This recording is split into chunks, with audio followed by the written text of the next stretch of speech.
A lot of people say, I want to lose weight. What people mean is they actually want to. Really what it's like. So if the goal is to gain muscle and lose fat, you want to be... There are a lot of things you can do to support this. Other than that, what other myths do you think are really important in the fitness industry? So important. You need it for every day. Yeah, that ultimately increases your risk of injury. What is another gym myth or controversy that you feel comes up a lot? A really big one that I used to believe in is... There's a lot of misunderstanding around that, I think. Like, it's so unhealthy. I'm going to silence my phone so that all the horse can't message me. I feel like I'm my real self today. Are you usually not? No, because of my hair. Fraud. I wouldn't be shocked if you told me your name was actually, like, Teresa. Teresa! How dare you? Let's go. Oh, wait, hang on. Let me put my hands on the table. Okay. Because that's so important. It is. You can see my nails. And yeah. We are back with another podcast. And today we're going to be talking about gym myths. Part 1. So, in the fitness world, there are going to be so many different things that you're going to be told by different people, and so many of these things are probably going to be very contradicting. There are some huge myths that I'm sure you would have heard. So our job today is to debunk them for you. Yes. And as Abby's saying, there are so many, which is why we're doing a part 1 and part 2 of this particular theme. Yes. So the first myth we have is more of a controversy around terminology. A lot of people say, I want to lose weight. Now, some people do actually want to lose weight, but majority of the time what people mean is they actually want to lose fat. Yeah, so we will separate this now for you to make more sense of it. And so that you can understand what suits you better for your goals. Yeah. So fat loss is weight loss from body fat specifically, whereas weight loss refers to a decrease in overall body weight from muscle, water and fat loss. So essentially what it's saying is, so your body fat percentage is the visible fat, as you would call it, that you can see on your body. Good measurements of this is if you use things like skin folds, your skin on it, and it kind of will measure how much visible fat you have. Personally, I don't like them, but... No, they seem very strange to perform and really uncomfortable. I had to do it once at uni, and bear in mind I'd known these people maybe not even a month, and it's just so uncomfortable. They're like grabbing your stomach. Things like that, things like body fat percentage scales, they will all indicate your actual body fat. And that is what we're referring to when we lose fat. Body weight is when you step on the scales, watching the number go down. So that encompasses lots of things, and that's why there's a great controversy around using scales at all. I think because of how people interpret it, where really it's much more than just the body fat that we're describing. Yeah. It includes your water weight, it includes your muscles. Yeah, there's lots that you have to factor into that number. Yeah. What we're trying to say really is that the term I want to lose weight is misused, because more often than not, the intention is to lose body fat rather than lose weight. Yeah, definitely. So I think once you can work out the difference, you can really use that to assess your goals and assess what you'd rather work towards losing. Because when you often lose weight, just weight, and a lot of the time people do this by restricting their diet on another level, barely eating, or not just losing fat, which you will actually lose from it, but you will also lose a lot of muscle mass, a lot of strength from that too, which is actually quite damaging to your health. Yeah. I'm not saying you have to be jacked and have huge muscles, but having that muscle strength there is very, very good. So losing that can actually be really dangerous. Yeah, I mean, especially if you're going to the gym to build up your strength and see more muscle, then you're going to want that there, and you need to provide your body with food and nutrients. You need to be eating enough to see muscle gains. At least if you're weight training, the idea behind that is that you're losing fat and building muscle. Yeah. So yeah, it's just something to consider. Everything you do, think about why you're doing it, and that will really help you to identify what you need to do in order to get it. Bang on. When you lose muscle mass as well, something that you won't realise is your BMR. I'm not sure if you've heard of that before. It is a term used to tell you how many calories you should be eating a day for your body just to function properly.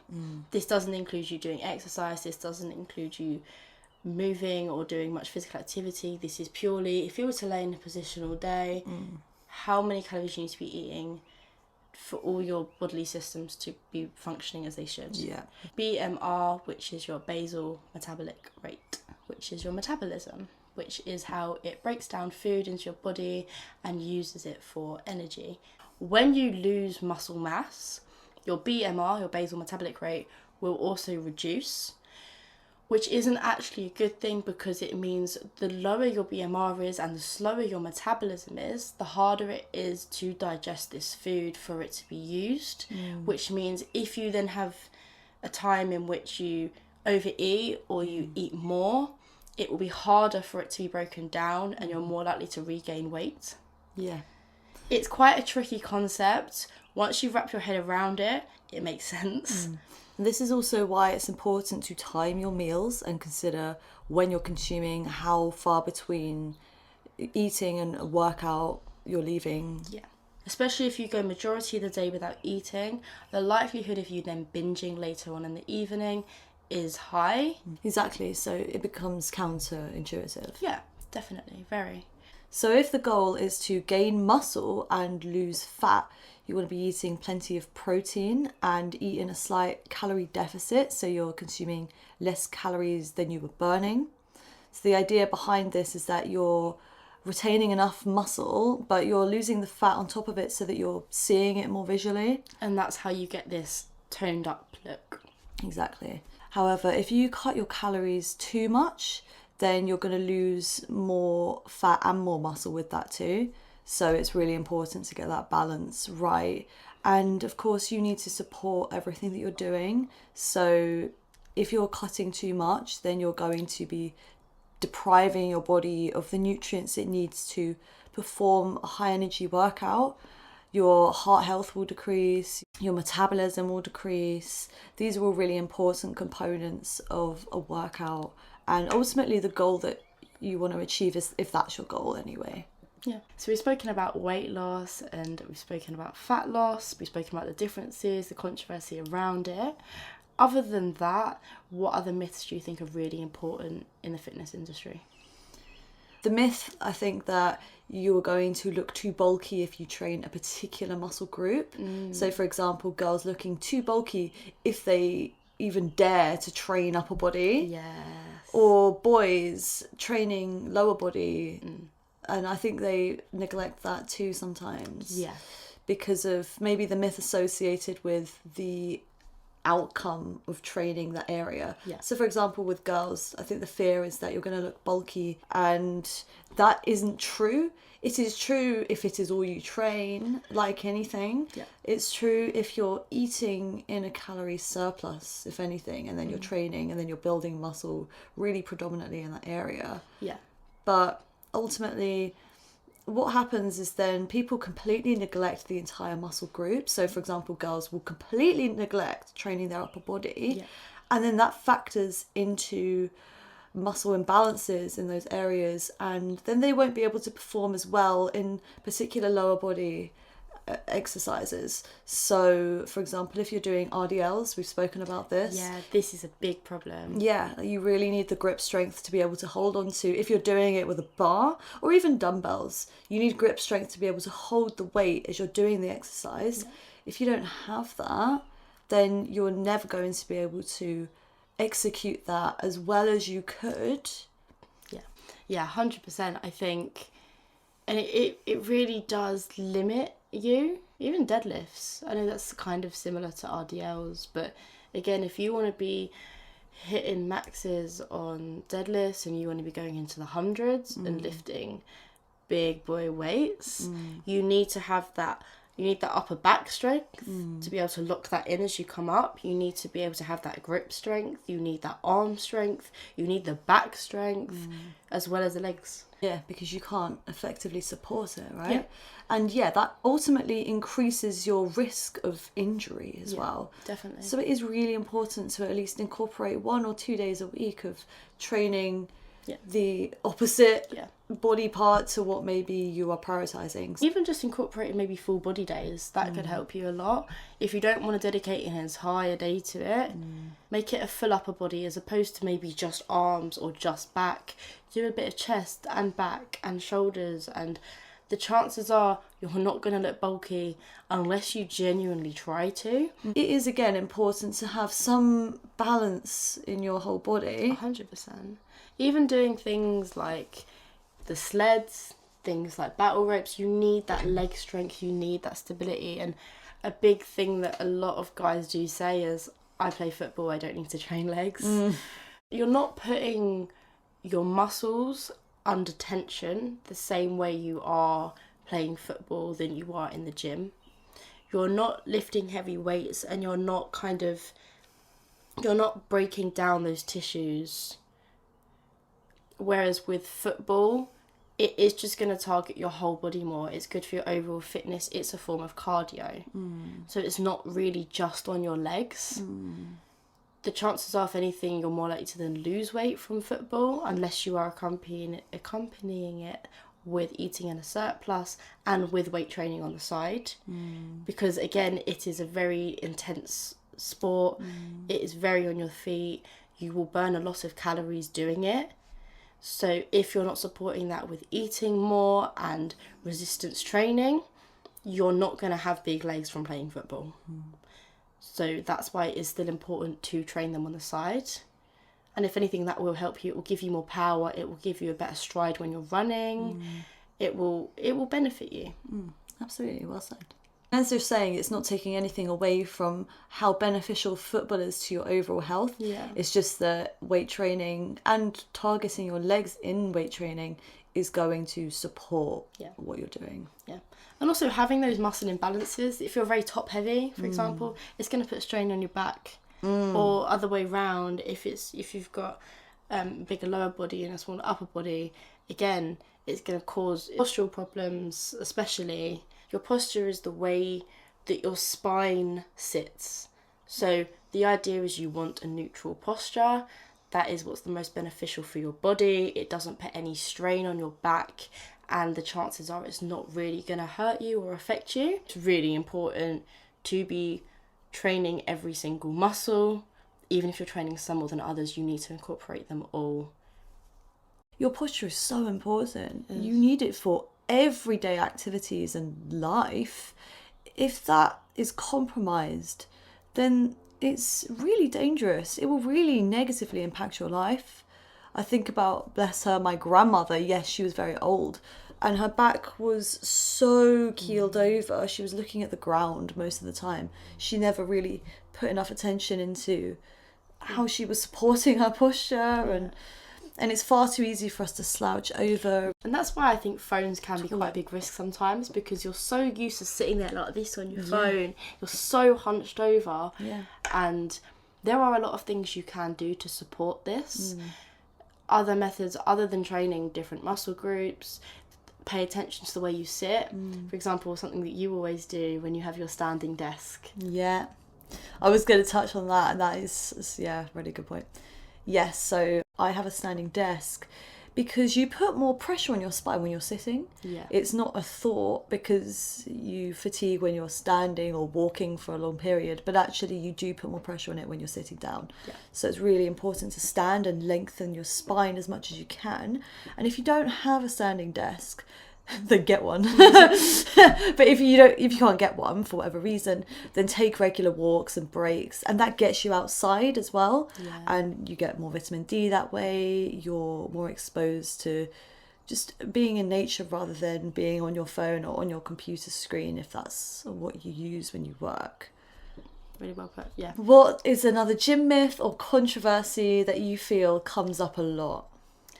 A really big one that I used to believe in is the stigma around cardio, that cardio is bad, cardio is useless. That's huge.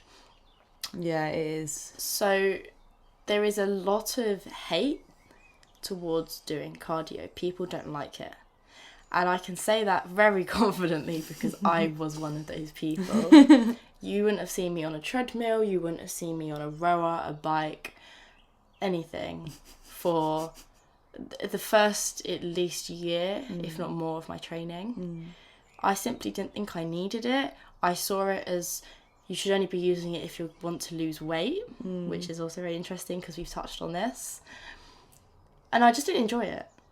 And I think it's because you're sweating profusely and it's not the same manner as it is when you lift weights, because when you lift weights you have these rest periods. Yeah. And another thing I was very guilty for was taking huge rest periods in between. With cardio you don't get that chance because it's so much more intense and it's so much more full on. Yeah. So if you're running on the treadmill for 20 minutes, you can't stop every 3-4 minutes and just have a break because then it's pretty much pointless. Yeah. So I think we need to try and take this negative stigma away from the idea that cardio is useless and start shedding some more light as to why it should be incorporated, even if your goal is not to lose weight or fat. Well, the main reason I think that cardio is so beneficial for your health is for what it does to your heart.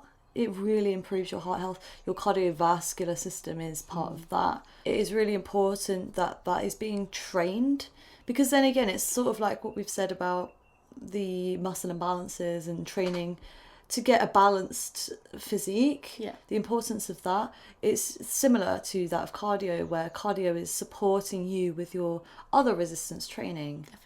Definitely.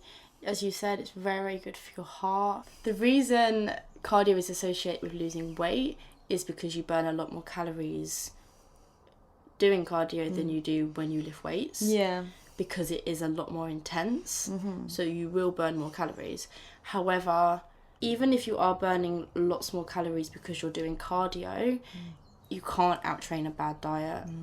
Even if your goal is to build muscle and your goal is to get hench, you should still incorporate cardio. It's very, very good for your health.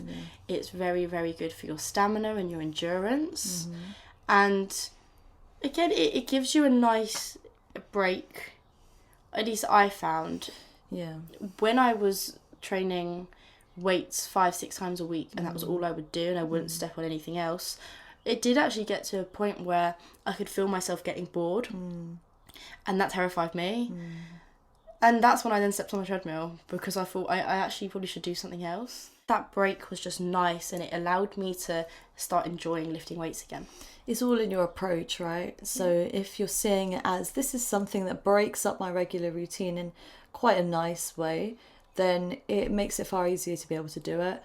And if you're doing it with a partner, and cardio is one of those things that it's actually quite, not that you can't do this with weight training, but it's really fun to do with a partner. For example, when we do HIIT together, it makes it really fun. And if it's not something that you are regularly doing or see as very enjoyable, then having that accountability there, it really makes it more enjoyable. I find this, at least, because I'm not a big fan myself of cardio training, but I understand the importance of doing it. It really helps me to have you there as well. It really gets me through it. I could say the exact same for you. And when we're doing our HIIT, I love our HIIT so much. It's great.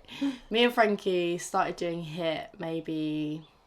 How long ago now? It's been a few months, yeah. Isn't it the new year, pretty much? Was it? It's been longer than I thought. Wow. So, yeah, maybe about 4 months consistently. Each week we've done at least one session of it, and that's been enough. Yeah. I can see huge improvements within us since looking back at those 3-4 months ago and to where we are now. I feel like we can go for a lot longer. Yeah. Our stamina's improved. Yeah, that's the thing. It supports other aspects of our training, and now we're performing more optimally. Definitely. Yeah. And it's enjoyable. Yeah. It's fun, which makes us want to keep doing it. And again, that's something that we always say is you should be enjoying what you're doing. Absolutely. One final gym myth. Go. I think food and eating timing eating before, during and after workout. There's a lot of misunderstanding around that, I think. Okay. I know a lot of people who do not eat at all before they do a workout, especially if you're maybe intermittent fasting, or in the morning if somebody's not eating breakfast and then they're going straight to do a workout because they think, you know, I can't stomach it if I'm eating and then training. Yeah. When actually you really need energy and fuel to support your workout. Yeah. So it's quite bizarre to me that somebody wouldn't want to eat before they train. Yeah. I think the importance is leaving it at least an hour between, because then you avoid having indigestion and you're still fueled enough to be able to perform your workout for the day. Yeah. I think eating after the gym as well, I've known people to avoid doing that too, when actually you need that energy. Yeah, definitely. I think your pre and post nutrition in the gym is something that you should be paying a lot more attention to, rather than just your overall diet, which obviously is very important. Pay attention to what you're consuming before you work out, after you work out, because the chances are it will affect your performance when you do work out. You know, if you don't want to eat something huge before, you don't want to have a huge meal, or if it is you like to train very early in the morning and you don't want to eat breakfast, even just having a small snack half an hour before, that is very beneficial. If you eat something 15 to 30 minutes before you work out, you want to be having something that is quite carby, quite sugary, because it gives you that energy, that influx. And good examples are things like rice cakes, banana. I know quite a few people that will even eat a packet of sugary, like Haribo's. Yeah. Things like that, because the idea is it raises your blood sugar levels, which will also raise your energy and allow you to perform at a much higher level. I mean, this is the idea behind pre-workout and caffeine as well, is to boost your energy. Definitely. Before a workout. Obviously, that's something that's slightly different, or it's something to have more considerations around, because pre-workout is very highly caffeinated in comparison to a normal scoop of coffee. So it's important to consider how you're taking that. Yeah. But it is that idea, is that it's trying to support your energy to see you through your workout. Yeah. Yeah. I'm not someone who eats in the gym, but I know that people do.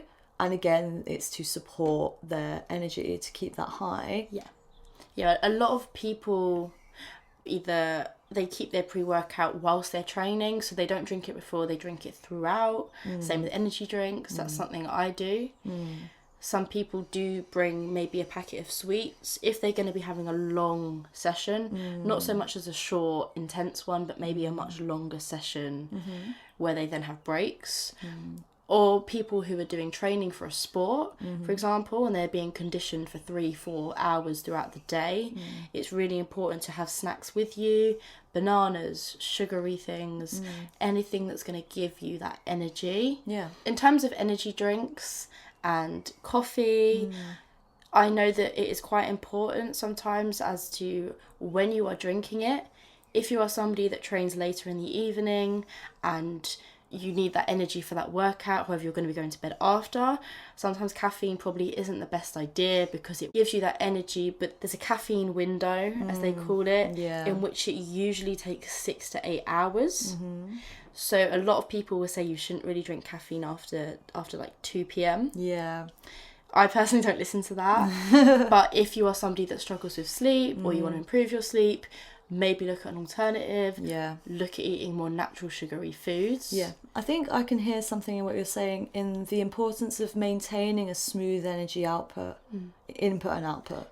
Yeah. So that's why having loads of pre-workout before you work out, it hits you maybe 20 minutes after you take it. Yeah. And then you get this burst of energy, but then you decline rapidly after, because if the high comes up really quickly, oh wow, it sounds like something else there, but if you have a sudden burst of energy and it comes up to here, you're going to drop much more dramatically, whereas if it's smooth throughout, then that's much easier for your body to manage. Definitely. And the consideration around caffeine with sleep is so important, and one that I now take. I never used to. I used to be very consistent with pre-workout and having it throughout the workout, so I maintained my energy. But it really reduced my quality of sleep. Yeah, definitely. So, and one of the biggest reasons caffeine does do this is because it acts as a blocker. So your hormones for when you sleep, a big one is something called adenosine. I don't know if I say that right. I don't know if it's said. Sounds right. I don't know if it's said like that, Yeah. but that is a huge hormone in which helps us feel tired and helps us relax and feel calm. And the idea of caffeine is to block that feeling. Yeah. Which can sometimes take hours for that hormone to then come back through. Yeah. Which is then why we don't feel tired and we can't sleep and we feel really, really buzzed. Yeah, absolutely. And if you're regularly forcing your body into that state, or you're irregularly forcing your body into that state, if anything, if you're irregularly having pre-workout here and there, then your body is never going to have a consistent routine and understanding of when it's time to sleep or relax or adjust. You're forcing it to constantly readjust to things. That's going to be really hard to find a consistent sleep routine. Yeah, definitely. The idea behind building muscle is that you're tearing and repairing them. So part of eating after a workout is to help with that repairing process, not just for your energy but for the sake of your muscles repairing too. So that's why I think it's important to eat after a workout, and that's why protein is very, very important in itself, because protein synthesis is what helps rebuild those muscles. So you don't need to go home and just ingest a ton of protein, but you know, there is a window, predominantly 4 hours, in which you should be consuming protein to help with muscle development. As long as you're eating enough protein throughout the day, as you said, I think it is very good, and you should be eating after you train. Get your blood sugar levels back up, because the chances are you would have probably gone into a state in which your blood sugar drops, which is something called a catabolic state. You want to get back into an anabolic state, and by that you need to be eating. Really well said. As well as consuming food before, during and after a workout, water consumption throughout is of the utmost importance. In a very similar way to food, water helps with your energy. It helps to maintain that flow, and of course your hydration as well, which is going to deplete when you're working out. You're heating up your body by doing lots of different movements, and so you're going to sweat more, and naturally you're going to become more dehydrated. So you really need to maintain enough of a water intake throughout. That's why it's really important to get a big bottle of water that you're constantly filling, so that you always have that there to support you. This also helps to prevent injury because you're lubricating your joints more. So it's another reason why it's very important to be drinking water. I always think of the desert island, in that you could survive about 1 week, I believe, without food. And no more than 3 days without water. It's crucial to our living. And if you think about it, it makes sense, because we are made up of water as an existence. Our body is 70% water. So it's so important to replenish that. Yeah, definitely. It's really, really true. And that's why you should be carrying around big water bottles with you when you're training. Keep water on you. Even if you're not thirsty, just keep drinking water. Maintain it. That's with everything, really. I think that's really important. And again, I think that's something that isn't given enough attention, is the maintenance of all of these things. It's always so quick to have at one point or another point, and you have these random bursts of doing loads of things, and then you just flatten out for the rest of the day. Like, it's so unhealthy when you think about it. Everything's just moderation, maintaining, and the big thing that we always go back to, consistency. Yes. Thank you very much for listening. We hope you've enjoyed this podcast and have taken what you can from it. As always, we really appreciate the support and love we've been getting. Thank you all so much for following, subscribing, liking. If you have any questions at all about what we've spoken about on this podcast or any of the other ones, then feel free to drop us a message over Instagram, YouTube or Spotify, and we will get back to you. You have been listening to Gains and Gossip.